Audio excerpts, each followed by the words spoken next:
Welcome to BS Design Samachir Kalvi 6th standard topic measurement.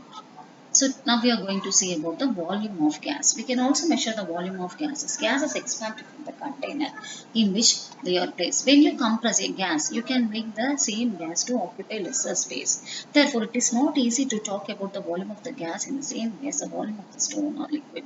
It is essential to take into account the pressure at which the gases are kept. We will learn about this later. So, volume of the gas வந்து பார்த்தீங்கன்னா LPG cylinder உங்களுக்கு நம்ம தெரியும் நம்ம வீட்டில் case வாங்குற cylinder therefore it is not easy to talk about the volume of the ஸ்டோனோ லிக்விடோ ஈஸியாக மெஷர் பண்ணுற மாதிரி இது வந்து அவ்வளோ ஈஸி கிடையாது. So it is essential to take it account the pressure at which the gases. So ப்ரெஷரையும் நம்ம கற்றுக்கணும். SI unit of volume of the solid is cubic meter. Liquids and gases are generally measured in liters but also can be measured in meter cube or cubic meter measure பண்ணலாம் similar to the length. So 1 meter cube வந்து 1 kiloliter, 1 centimeter cube வந்து 1 milliliter, 1 millimeter cube வந்து 1 microliter. ஓகேங்களா? இதில் ஒரு activity கொடுத்துருக்காங்க. Take 3 vessels filled with water by looking at the amount of water. Guess which vessel has more volume.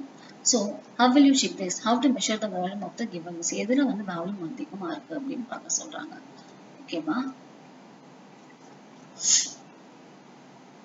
Mass and weight.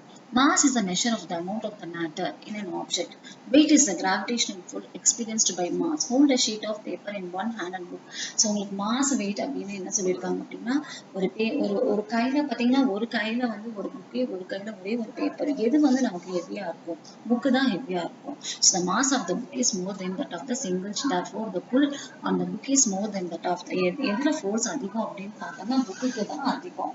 So hence our hand has to give more force to hold a book than a paper. This force is what we experience as heaviness. The weight is directly proportional to the mass. Weight எதுக்கு proportional இருக்கும்? mass வந்து earth surface. மூணுல பார்த்தீங்கன்னா gravitational force ரொம்ப கம்மியா இருக்கும். எர்த்தை விட 6 மடங்கு கம்மியா இருக்கும். So weight will reduce. But the weight வந்து கம்மியா இருக்கும். ஆனா mass வந்து ஒரே மாதிரி தான் இருக்கும். மூணுடைய gravitational pull வந்து 1/6 of the earth's pull. So that object வந்து 6 times lighter on the moon. மூணுல பார்த்தீங்கன்னா நம்ம அந்த ஆப்ஜெக்டோட weight வந்து 6 மடங்கு கம்மியா இருக்கும். SI unit of mass is kilogram. It is represented by kg. So what is your mass? If you measure it in grams, that would be the huge number, is it not? So it is expressed in kilogram. So நம்மளுடைய weight வந்து கிராம்ல measure பண்ணா ரொம்ப அதிகமா தெரியும். So அதனால நம்ம கிலோகிராம்ல measure பண்ணணும். Bigger weights are measured in ton. இதை விட பிக்கர் வெயிட் எப்படி மெஷர் பண்ணணும் அப்படின்னு பார்த்தோம்னா டன்லையும் மெட்ரிக் டன். 1000 மில்லிகிராம் ஒரு கிராம், 1000 கிராம் ஒரு கிலோகிராம், 1000 கிலோகிராம் தான் ஒரு டன். ஸோ பீம் பேலன்ஸ் உங்களுக்கே தெரியும், நீங்க பார்த்துருப்பீங்க. ஸோ இதுதான் வந்து பீம் பேலன்ஸ். அந்த காலத்துல நம்ம பயன்படுத்திட்டு வந்த தராசு. இப்போ யாரும் இது அதிகமா யூஸ் பண்றது கிடையாது. சரி, இதுல வந்து ஒரு அந்த ஸ்டோன் வச்சிருப்பாங்க.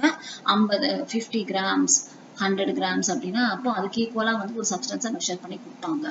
ஸோ நவடேஸ் இது அதே மாதிரி நம்ம பீ பேலன்ஸ் பண்றது எது அப்படின்னு பார்த்தோம்னா அந்த தேங்காய் தொட்டியை வச்சு நம்ம பண்ணலாம். சரிங்களா? Electronic balance. Nowadays we are using electronic balances. So electronic balance is a device used to find accurate measurements of weight. It is used very commonly in laboratories for weighing chemicals to ensure a precise measurement of these chemicals for using. நம்மளுடைய chemical லேப்ல பார்த்தீங்கன்னா சின்ன சின்ன மெஷர்மெண்ட்ஸ்க்கு, சரிங்களா, அதாவது milligram மெஷர்மெண்ட்ஸ்க்கு எல்லாமே இந்த electronic balance தான் நம்ம யூஸ் பண்ணுவோம். அதுதான் நமக்கு கரெக்டா இருக்கும். ஃபுட்டை மெஷர் பண்றதுக்கு, க்ராசரி ஐட்டம்ஸ் எல்லாமே. Time. Day changes into night and night in the day. Seasons also change. We know time passes. How do we measure the passage of time? Clocks are used to measure time. You know how to read a clock face and note the time. You can also use your pulse to measure rough time. Count the number of pulses that can tell you the time elapsed. In your normal speed of speaking, say 1 little second, 2 little second to count the passage of time. So இங்க பாத்தீங்கன்னா நம்மளுடைய பல்ஸை கூட வச்சு வந்து நம்ம measure பண்ணலாம். எவ்வளவு பல்ஸ்லாம் வந்து நீங்க ஓடி இருக்க அப்படின்ட்டு. So 4 or 5 of your friends to run a race from one end of the school to other. Mark the starting point and ending. இப்போ எங்க தொடங்கினாங்க எங்க முடியும் எவ்வளவு பல்ஸ் ஆச்சு அப்படின்னு you can measure. சரிங்களா? So or you can use the stop clock. ஓகேங்களா? சரி, in earlier days வந்து எப்படி மெஷர் பண்ணாங்க அப்படின்னு பார்த்தோம்னா ஷேடோ காஸ்ட் பை ஸ்டிக். ஒரு குச்சி வச்சிருப்பாங்க, அதோடைய நிழல் வச்சு கண்டுபிடிப்பாங்க. அப்புறம் சாண்ட் கிளாக் யூஸ் பண்ணாங்க. அதுக்கப்புறம் பார்த்தீங்கன்னா அதெல்லாமே யூஸ் பண்ணி தான் வந்து டைமை மெஷர் பண்ண. Time taken for water to drink can be measuring device. சரிங்களா? இதெல்லாமே பார்த்தீங்கன்னா sundial யூஸ் பண்ணாங்க, sand clock யூஸ் பண்ணாங்க. So for the measurement of the time, there are rough methods. These are rough methods. Correct accurate நமக்கு கிடைக்காது. We can use electronic clock, stopwatch to count even small durations of time. ஓகேவா? Next பாத்தீங்கன்னா odometer வந்து ஒரு device. அது எவ்வளவு இந்த vehicle travel பண்ணிருக்கு அப்படின்றத நம்ம யூஸ் பண்ணி தெரிஞ்சுக்கலாம். ஒரு matric system. The metric system a standard set of units was created by French வந்து 1790 கிரியேட் பண்ணாங்க. Ruler of scale used nowadays. நம்ம யூஸ் பண்றோம் இல்லையா? அது எப்ப இன்வென்ட் பண்ணது அப்படின்னா William Bedwell 16th century invent பண்ணது. Standard metre rod of alloy and platinum and iridium.